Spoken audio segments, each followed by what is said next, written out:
നമ്മളെ ചിലർ ശരിക്കും വേദനിപ്പിക്കാറുണ്ടല്ലേ. ഒരുപാട് വേദനിപ്പിക്കും. എന്ന് വെച്ചാൽ നമ്മൾ മനസ്സിൽ പോലും ചിന്തിക്കാത്ത കാര്യങ്ങൾ, അല്ലെങ്കിൽ നമുക്ക് ഒരിക്കലും ചെയ്യാൻ പറ്റാത്ത കാര്യങ്ങൾ, ഇതൊക്കെ പറഞ്ഞുകൊണ്ട് നമ്മളെ വേദനിപ്പിക്കുന്ന ആളുകളുണ്ട്. അവർ പറയുന്നത് കേട്ട് കഴിഞ്ഞാൽ നമുക്ക് തോന്നും, നമ്മൾ അങ്ങനെയാണോ എന്ന് നമ്മൾ തന്നെ സംശയിച്ചു പോകും. അത്രയ്ക്കും ക്ലിയറായിട്ട് തെളിവ് സഹിതം നിരത്തുക എന്ന് പറയുന്ന പോലെ ചെയ്തു കളയും നമ്മുടെ അടുത്ത്. അത് നമ്മൾക്ക് ഏറ്റവും പ്രിയപ്പെട്ട വ്യക്തികളൊക്കെ ആണെങ്കിൽ നമുക്ക് താങ്ങാൻ പറ്റില്ല. അപ്പം കഴിഞ്ഞ ദിവസം അങ്ങനൊരു അനുഭവം എനിക്ക് ഒരാളുടെ അടുത്തുനിന്ന് ഉണ്ടായി. അപ്പം ഞാൻ പെട്ടെന്ന് വിചാരിച്ചത്, എന്താണ് ഇത്രയധികം ചിന്തിക്കുന്നത്, ഇത്രയധികം പറയുന്നത്. പിന്നെ ഞാൻ തന്നെ മനസ്സിലാക്കി, ഞാനിപ്പോൾ എന്തോ കാര്യം വന്നാലും നമ്മൾ ചിന്തിക്കേണ്ട ഒരു രീതിയുണ്ട്. നമ്മളൊരിക്കലും മറ്റൊരാൾ നല്ലത് നമ്മളെപ്പറ്റി പറയും എന്ന് കരുതി ഇരിക്കേണ്ട.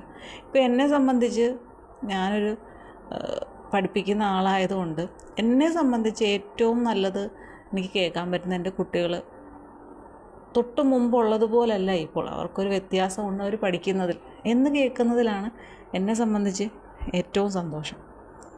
ഇതെൻ്റെ ജോലിയാണ്. പിന്നെ എല്ലാവരും എല്ലാം തികഞ്ഞ ആളുകളല്ല. തെറ്റും കുറ്റങ്ങളും ഒക്കെ എല്ലാവർക്കും ഉണ്ട്. നമ്മളൊരിക്കലും നമ്മുടെ ജീവിതത്തിൽ മോശം സംഭവിക്കണം എന്നൊരിക്കലും ആഗ്രഹിക്കില്ല. ഒരു മനുഷ്യരും ആഗ്രഹിക്കില്ല. എല്ലാവരും സന്തോഷത്തോടെയും സമാധാനത്തോടു കൂടിയും ജീവിക്കണമെന്ന് മാത്രമേ ആഗ്രഹിക്കുള്ളൂ, അല്ലേ? നമ്മളൊരു തീരുമാനം എടുക്കുന്നതും ആ ഒരു സന്തോഷം സമാധാനം പ്രതീക്ഷിച്ച് തന്നെ ആവാം.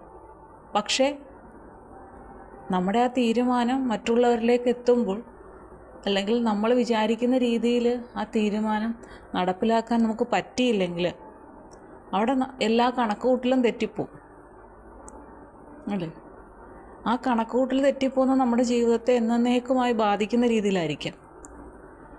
നമുക്കൊരിക്കലും തിരിച്ചു കിട്ടാൻ പറ്റാത്ത നഷ്ടങ്ങളുണ്ടാവാം.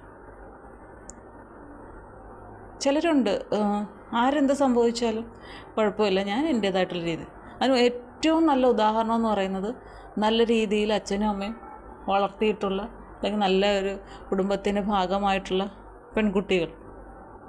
ഇതൊന്നും അല്ലാത്ത രീതിയിലുള്ള അവരുടേതായിട്ടുള്ള രീതിയിൽ ഒരു രീതിയിലും ചേരാത്ത തരത്തിലുള്ള ആൺകുട്ടികൾക്കൊപ്പം ഇറങ്ങിപ്പോകുന്നത് ഒരു പ്രായമാകുമ്പോഴേക്കും കാത്തിരിക്കുകയാണ് 18 വയസ്സ് എന്നുള്ളത്. കാരണം 18 വയസ്സ് തികഞ്ഞില്ലെങ്കിൽ അത് പ്രശ്നമാകുമെന്ന് പറഞ്ഞിട്ട് 18ാമത്തെ വയസ്സ് എന്നാണ് തികയുന്ന അന്ന് തന്നെ പോകുന്ന കുട്ടികളൊക്കെ ഉണ്ട്. അപ്പോൾ നമ്മളെപ്പോഴും അവരെ ഇങ്ങനെ കുറ്റം പറയും, തീർച്ചയായിട്ടും പറയും, അത് ചെയ്തത് ശരിയല്ല. പക്ഷേ അവരുടെ ഭാഗത്തുനിന്ന് നമ്മൾ വേറൊരു ആംഗിളിൽ ചിന്തിക്കുകയാണെങ്കിൽ, അവരത് ചെയ്തില്ലെങ്കിൽ തീർച്ചയായിട്ടും അവരാഗ്രഹിക്കുന്ന എന്തൊക്കെയോ നഷ്ടപ്പെടും.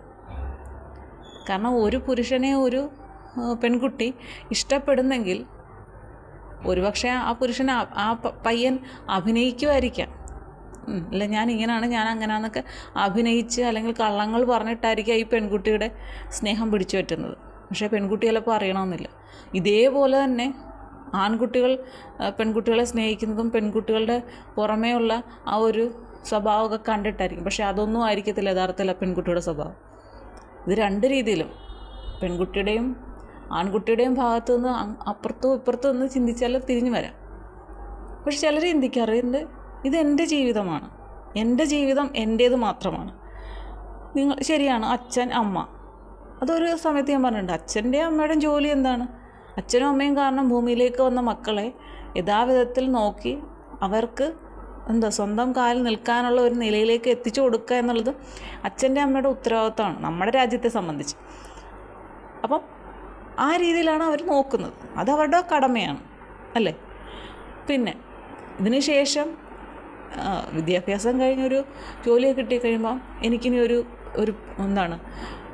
കൂട്ട് വേണം, ഒരു വിവാഹം വേണം എന്ന് കരുതിയിട്ട് ഒരു ആളിനെ കണ്ടെത്തുന്നു. അപ്പോഴും അച്ഛനും അമ്മയും ബന്ധുക്കളും ഒക്കെ പറയുന്നതിനും രീതിയിലും പെണ്ണ് കാണാനും അല്ലെങ്കിൽ ചെറുക്കൻ കാണാനും എന്നൊക്കെ പറയില്ല, ആ രീതിയിൽ നിന്ന് കൊടുക്കും, അല്ലേ? അപ്പോൾ അങ്ങനെ നിന്ന് കൊടുക്കുമ്പോൾ ആ പെൺകുട്ടി എന്താണ് മനസ്സിൽ കരുതിയിരിക്കുന്നത് ഇവിടെ ആർക്കും അറിയില്ല, ആർക്കും അറിയില്ല. പെൺകുട്ടികളെ സംബന്ധിച്ച് ഒരു പ്രായമാകുമ്പോൾ അവരെ കാണാൻ ഭംഗിയുണ്ടോ ഇല്ലേ എന്നുള്ളതല്ല, ചിലർക്ക് ചിലരോട് ഇഷ്ടം തോന്നും.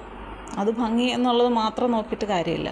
ഇഷ്ടം തോന്നുന്നു അല്ലേ? എല്ലാവരും ആ ഇഷ്ടം ഉണ്ട് എന്ന് പറഞ്ഞുകൊണ്ട് തിരിച്ചങ്ങോട്ട് ഇഷ്ടപ്പെടാൻ പോവുകയില്ല.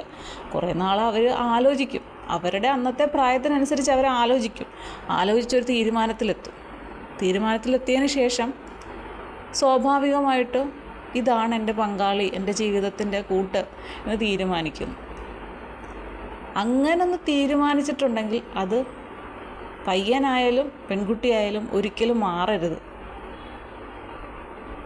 അതിന് മുമ്പ് മാറാൻ ഒരുപാട് സമയമുണ്ട്. ആ സമയത്തൊക്കെ മാറാൻ സമയമുണ്ട്. പക്ഷെ തീരുമാനിച്ച് രണ്ടുപേരും ഒരേ മനസ്സോടു കൂടി പോയി കഴിഞ്ഞാൽ അതിലൊരു മാറ്റമില്ല. ചില കൂട്ടുകാരന്മാരുണ്ട് എന്ത് ചെയ്യുമെന്നറിയാമോ? ഇപ്പോൾ ഒരു പെൺകുട്ടി കുഴപ്പമില്ല, നല്ലൊരു കുട്ടിയാണെന്ന് മനസ്സിലാക്കിയ ചില ക്രിമിനൽ മൈൻഡുള്ള മനുഷ്യരെന്ത് ചെയ്യുമെന്നറിയാം? കൂട്ടുകാരെന്ത് ചെയ്യും? അവളെ ഇഷ്ടപ്പെടുന്നുണ്ട്, ഇവൻ അവളെ ഇഷ്ടമാണ്, പക്ഷേ എനിക്കും അവളെ ഇഷ്ടമാണ്, അവന് വേണ്ട, എനിക്ക് കിട്ടിയാൽ കൊള്ളാം ഇവളെ എന്ന് കരുതിയിട്ട് എന്ത് ചെയ്യാം? ഈ പെൺകുട്ടിയെക്കുറിച്ച് മോശമായ രീതിയിൽ സംസാരിച്ചേക്കാം. ഇത് ഈ പയ്യൻ കേട്ടിരിക്കാം. ആ കേൾക്കുന്ന പാതി കേൾക്കാത്ത പാതി അങ്ങനെ ആയിരിക്കും എന്ന് മനസ്സിൽ കരുതിക്കൊണ്ട് ഇനി എനിക്ക് അവളെ വേണ്ട എന്ന് തീരുമാനിച്ചാൽ, അങ്ങനെ തീരുമാനിക്കുന്നതിനോടൊക്കെ നമ്മളെന്താ ചെയ്യേണ്ടത്? ഈ പെൺകുട്ടി ഒരുപക്ഷെ വലിയ മോഹങ്ങളും പ്രതീക്ഷകളും ഒന്നും ഇല്ലാതിരുന്ന കൂട്ടത്തിലാണ്. മോഹന വാഗ്ദാനങ്ങൾ നൽകി അല്ലേ, വലിയ സങ്കല്പങ്ങളിലേക്ക് എത്തിച്ച് ജീവിതത്തിനെ വലിയ കാഴ്ചപ്പാടോട് കണ്ട് അങ്ങനെ ആയിരിക്കും ഇങ്ങനെ ആയിരിക്കും എന്ന് കരുതി വലിയ സ്വപ്നങ്ങളും കണ്ടിരിക്കുമ്പോഴാണ് പെട്ടെന്നൊരു സുപ്രഭാതത്തിൽ അതേ ചില പ്രശ്നങ്ങളുണ്ട്, നിന്നെ എനിക്കിനി വേണ്ട. ആ പെൺകുട്ടിയുടെ അവസ്ഥ എന്തായിരിക്കും? ഇതൊന്നും തിരക്കാതെയും അറിയാതെയാണോ ഈ പെൺകുട്ടിയെ ഇഷ്ടപ്പെട്ടത്? എന്തുകൊണ്ട് തിരക്കേണ്ട സമയത്ത് തിരക്കിയില്ല? അതൊരു ചോദ്യം. ഇനി പയ്യൻ്റെ കാര്യമാണെങ്കിലും എല്ലാ കാര്യങ്ങളും ഉറപ്പിച്ചതിന് ശേഷം ലാസ്റ്റ് പറയണം, അതേ നിങ്ങളുടെ വീട് ചെറുതായിപ്പോയി, അല്ലെങ്കിൽ ഞങ്ങൾ ഉദ്ദേശിക്കുന്ന തരത്തിലുള്ള ഫാമിലി അല്ല നിങ്ങളുടേത്, അതുകൊണ്ട് അല്ല, നിങ്ങളുടെ സ്വഭാവം ശരിയല്ല, അതുകൊണ്ട് എനിക്ക് നിങ്ങളെ വേണ്ട. അങ്ങനെ തീരുമാനിക്കുന്നവരുണ്ട്. ചില പെൺകുട്ടികളുമുണ്ട്. എന്തിനങ്ങനെ തീരുമാനിക്കാൻ നിൽക്കുന്നത്? ഇതിനു മുമ്പൊരു സമയമുണ്ട്. ഒരാളോട് ഇഷ്ടം തുറന്നു പറയുന്ന ഒരു സമയമുണ്ട്. ആ സമയത്ത് എല്ലാ കാര്യങ്ങളും അന്വേഷിക്കണം. എല്ലാ കാര്യങ്ങളും അന്വേഷിച്ച് എല്ലാം ഞാൻ അഡ്ജസ്റ്റ് ചെയ്യാം, എന്തെങ്കിലും ഉണ്ടെങ്കിലും ഇല്ലെങ്കിലും. കല്യാണത്തിന് മുമ്പ് പ്രേമിക്കാത്ത അല്ലെങ്കിൽ ഇഷ്ടപ്പെടാത്ത ആൺകുട്ടികളുണ്ടോ? ഒന്ന് ചുറ്റിക്കറങ്ങാത്ത മനുഷ്യരുണ്ടോ? ഈ കാലഘട്ടത്തിൽ അതിനപ്പുറമാണ് ഓരോരുത്തരും കൂടുതൽ സമയം പരസ്പരം സ്പെൻഡ് ചെയ്യുന്നവരാണ്. അതൊക്കെ ഓരോ കാലഘട്ടത്തിലുള്ള വ്യത്യാസങ്ങളാണ്. പണ്ട് കാലത്ത് ലെറ്റേഴ്സ് വരികയാണെങ്കിൽ ഇപ്പം ഉള്ള കാര്യങ്ങളെല്ലാം വാട്സപ്പ് വഴിയാണെന്ന് പറയുന്നു. അങ്ങനെയൊക്കെ ഉണ്ട്. ഒരു പയ്യൻ വിചാരിക്കുകയാണ്, ഞാൻ കെട്ടാൻ പോകുന്ന പെൺകുട്ടി മറ്റൊരു പുരുഷൻ്റെ മുഖത്ത് പോലും നോക്കാത്ത ടൈപ്പിലായിരിക്കണം, ആരെയും പ്രേമിക്കാത്തതായിരിക്കണം എന്നൊക്കെ പറഞ്ഞ് വാശി പിടിച്ചാൽ അങ്ങനെ ഒരു പെൺകുട്ടിയെ ചിലപ്പം കണ്ടെത്തുമായിരിക്കും. പക്ഷേ ആ പെൺകുട്ടി മറ്റെന്തെങ്കിലും പ്രശ്നം ഉണ്ടാകാനുള്ള ചാൻസ് ഉണ്ട്. കാരണം എല്ലാവരുടെയും ജീവിതത്തിൽ ഒരു പ്രണയം ഉണ്ടാവും. അതില്ല എന്നുണ്ടെങ്കിൽ ആ പ്രണയം എന്നുള്ള ആ ഒരു ഫീലില്ലാത്ത ഒരു പെൺകുട്ടി എന്ന് പറയുമ്പോൾ അവരുടെ മനസ്സ് ഏത് രീതിയിലായിരിക്കാം?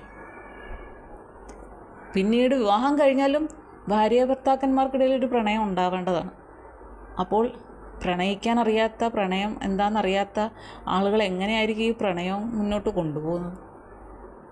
എങ്ങനെ അവർ പരസ്പരം ഭയങ്കരമായിട്ട് സ്നേഹിക്കാൻ പറ്റും? എനിക്കറിയില്ല, ചിലപ്പോൾ പറ്റുമായിരിക്കാം. അപ്പോൾ അങ്ങനെയൊക്കെ ചിന്തിക്കുകയാണെങ്കിൽ ഒരുപാട് കാര്യങ്ങളുണ്ട്. അപ്പോൾ പെൺകുട്ടിയായാലും ആൺകുട്ടിയായാലും ഒരാളെ ഇഷ്ടപ്പെട്ടാൽ ആ വിശ്വാസം നിലനിർത്തുക.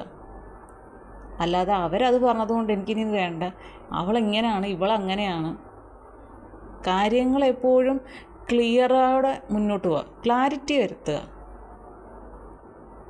അതാണ് ചെയ്യേണ്ടത്. അല്ലാതെ വഴിയിൽ വെച്ച് ഉപേക്ഷിച്ചിട്ട് പോവുകയല്ല. ചിലപ്പം ഈ പെൺകുട്ടിയെ ഇഷ്ടപ്പെടാത്ത അച്ഛനും അമ്മയാണ് ആൺകുട്ടിയുടേതെങ്കിൽ അവരെന്ത് ചെയ്യും? ഇതെങ്ങനെയെങ്കിലും മുടക്കാനായിട്ട് ശ്രമിക്കും. കല്യാണം മുടക്കികൾ എന്നത് നാട്ടിൻപുറത്തെ ഒരു സ്ഥിരം വാക്കാണ്. ചിലരങ്ങനെയാണ്. അവർക്ക് അവരുടെ മനസ്സിൽ ഒരു പക്ഷേ വിചാരിച്ചു വച്ചിരിക്കുന്നത് തൻ്റെ മകന് അല്ലെങ്കിൽ തൻ്റെ മകൾക്ക് വലിയ കുടുംബത്തിൽ നിന്ന് വലിയ കാശൊക്കെ ഉള്ള ധാരാളം സ്വർണ്ണാഭരണങ്ങളൊക്കെ ഇട്ടുകൊണ്ട് വരുന്ന ഒരു പെൺകുട്ടിയെ അല്ലെങ്കിൽ വലിയ ജോലിയുള്ളവരെയൊക്കെ ആയിരിക്കാം. അവർ സ്വാഭാവികമായിട്ടും ഈ പെൺകുട്ടിയുടെ വീട് ചെറുതാണ്, അല്ലെങ്കിൽ അങ്ങനെയാണ് ഇങ്ങനെയാണെന്നൊക്കെ അറിഞ്ഞു കഴിയുമ്പോഴത്തേക്കൊന്ന് എങ്ങനെയെങ്കിലും ഇതൊന്ന് മുടക്കണം. അങ്ങനെയൊന്ന് മുടക്കുമ്പോൾ നഷ്ടപ്പെടുന്നത് കുറേ സ്വപ്നങ്ങളുടെ തകർച്ച കൂടിയാണ്. നഷ്ടപ്പെടുന്നു എന്നല്ല, അവിടെ തകർന്നടിയുന്നത് കുറേ സ്വപ്നങ്ങളാണ് അല്ലേ? കാരണം പരസ്പരം സംസാരിക്കാത്ത കാര്യം കാണില്ല അല്ലേ? ഈ പെൺകുട്ടിയായാലും ആൺകുട്ടിയായാലും അവർ തീരുമാനിച്ചു വച്ചേക്കുവാണ് നമ്മൾ എങ്ങനെ മുന്നോട്ട് ജീവിതത്തെ കൊണ്ടുപോകണം എന്നതുവരെ.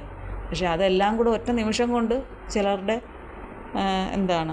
മനസ്സിൽ തോന്നുന്ന കുറേ ആശയങ്ങൾ വെച്ചിട്ട് നശിപ്പിച്ചു കൊടുക്കുകയാണ്. അപ്പം ഇങ്ങനെയുള്ള ബന്ധങ്ങളൊന്നും ആരും ഉണ്ടാക്കാതിരിക്കാം. തൻ്റെ ഇടത്തോടു കൂടി ഒരു പെണ്ണിനെ അല്ലെങ്കിൽ ഒരു പയ്യനെ ഇഷ്ടപ്പെടാൻ പറ്റും എന്നുണ്ടെങ്കിൽ അവൻ്റെ എല്ലാ ഗുണങ്ങളും ദോഷങ്ങളും മനസ്സിലാക്കണം.